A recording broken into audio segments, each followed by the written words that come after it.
안녕하세요. 워싱턴 기도연합회 기도 동역자 여러분, 일주일 만에 다시 만나 뵙게 되어 반갑습니다.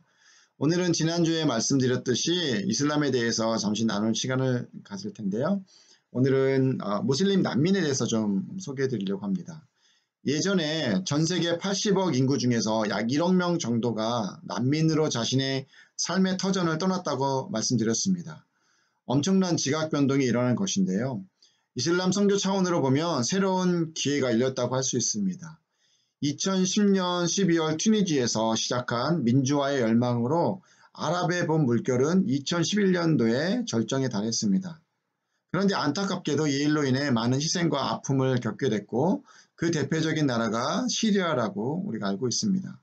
책임 난민 중에 상당수는 이슬람 국가에서 오고 있는데요. 볼티모어 동쪽편에 살람센터라는 곳이 있습니다. 여기에서 아랍어를 사용하는 무슬림 난민들을 섬기고 그들에게 복음을 전하려고 노력하고 있습니다. 이집트 출신 레다 목사님이라고, 이분이 약 7년 동안 볼티모어에 정착한 무슬림 난민 가정을 만나고 있습니다. 그분이 말씀하셨던 500여 가정을 주변에서 직간접적으로 알게 되었다고 하는데요. 보통 한 가정당 자녀를 4명으로 보면 한 가족을 6명으로 치고 약 3,000명 정도가 센터 주변으로 정착한 셈입니다. 처음 무슬림 난민들이 미국에 와서는 심각한 전쟁 트라우마와 문화 충격 그리고 생활고를 겪게 됩니다. 이슬람 국가를 여행하신 분들은 아시겠지만 하루 5번 아잔이라는 기도 소리가 모스크에서 울려 퍼집니다. 처음 들으면 소리 때문에 신경이 참 예민해집니다. 그런데 무슬림들은 평생 이런 이슬람 문화권에서 살다가 처음으로 미국에 도착한 하루 동안 아무 소리도 듣지 못하게 됩니다. 저희가 아잔 소리를 처음 들을 때 충격만큼 이 사람들도 역으로 문화 충격을 느끼게 되는 것이죠. 특히 저희 교회에서 6년 전쯤 주로 섬겼던 난민들이 시리아 출신들이었습니다. 제가 가정을 방문하다 보면 정말 기가 막힌 사연들을 듣게 되는데요. 지금은 이름이 정확하게 기억나지 않는데 한 여인이 거리에서 자살 소동을 벌이다가 경찰에 연행된 사건이 있었습니다. 새 아이를 키우는 젊은 엄마였는데요. 시리아 내전 중에 IS가 마을에 쳐들어와서 사람들을 죽이는 장면을 본인이 직접 목격하게 됩니다. 더 안타까운 일은 자기 집에 들어와서 군인들이 남동생의 자리를 절단하는 모습까지 보게 됩니다. 얼마나 큰 충격을 받았을까 상상이 안 가죠. 그러니 이곳에 정착한 이후로 제대로 된 삶을 살 수 없게 됩니다. 그리고 제 기억에 무함마드라는 20대 청년이 기억이 나는데요. 팬데믹 전에 만났던 형제입니다. 이라크 출신인데 이 청년은 종족 간의 분쟁으로 인해서 자신의 마을에 쳐들어온 반대파 무슬림 무장 세력들에 의해서 대낮에 사람들이 보는 앞에서 두 팔이 잘리게 됩니다. 그 몸으로 겨우 미국에 혼자 오게 됐는데 살아가는 것 자체가 또 하나의 기적과 같은 그런 시련이 되는 거죠. 제가 몇 년 전 시리아 사태를 잘 정리한 영상 하나를 보게 됐는데요.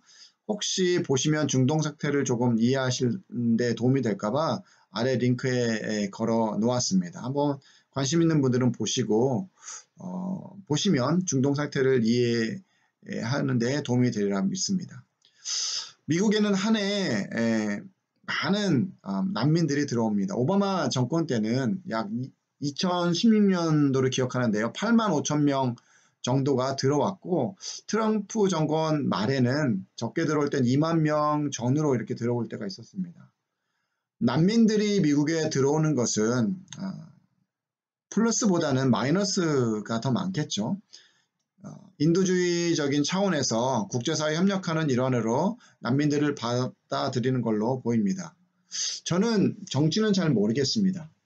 그런데 적어도 교회에서 우리 주변까지 찾아온 게 아니라 흘러온 거죠. 이 흘러 들어온 난민들을 바라볼 때 주님의 궁유의 마음과 선교적 비전을 가지고 접근하는 것이 필요하지 않을까 생각합니다. 지난 토요일에도 저희 교회에서 아프간 난민 2가정을 초대해서 교회에서 BBQ 파티도 하고 또 즐거운 시간을 보냈습니다. 기회 되는 대로 복음에 대해서 나누고 어떻게든 주님께로 인도해야 인도하려고 노력하고, 그리고 또 장기적인 계획을 가지고 이렇게 그들을 섬기려고 고민하고 기도하고 있습니다. 특별히 난민들의 자녀들은 우리 자녀들과 함께 살아갈 다음 세대입니다. 이슬람 국가에 한 명의 선교사를 파송하기까지 정말 많은 재정과 에너지가 소모되는데요. 우리 곁에 다가온 무슬림들을 선교적 차원에서 돌보고 섬긴다면 복음을 전할 수 있는 그런 기회가 많이 열리리라고 믿습니다. 한국도 일제 식민 시대와 6.25를 겪었던 아픔이 있는 나라입니다. 우리에게도 민족적인 고난과 아픔이 있었지만 하나님께서 하나님의 역사를 통하여 강권적으로 우리 민족에게 복음이 들어올 수 있는 그런 통로가 되게 하셨습니다. 출애굽기 22장 21절에 보면 너는 이방 나그네를 압제하지 말며 그들을 학대하지 말라. 너희도 애굽 땅에서 나그네였음이라 라는 말씀이 있습니다. 한인교회가 민족적 아픔을 이겨내고 복음 안에서 먼저 축복받은 자로서 또한 미국에서 이민자로 살아가는 자로서 우리 이웃들, 특별히 무슬림 난민들에게 관심을 가지고 다가갈 수 있다고 믿습니다. 이루의 삶께 관심을 가져주시고 기도하시고 또 무슬림 난민들이 하나님의 복음으로 새롭게 될 것을 기대하시면서 기도해 주시기를 부탁드립니다. 기도하겠습니다. 하나님,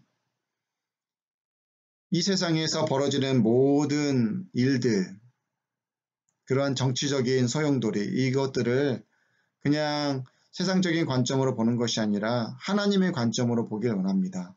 선교적인 차원으로 보길 원합니다.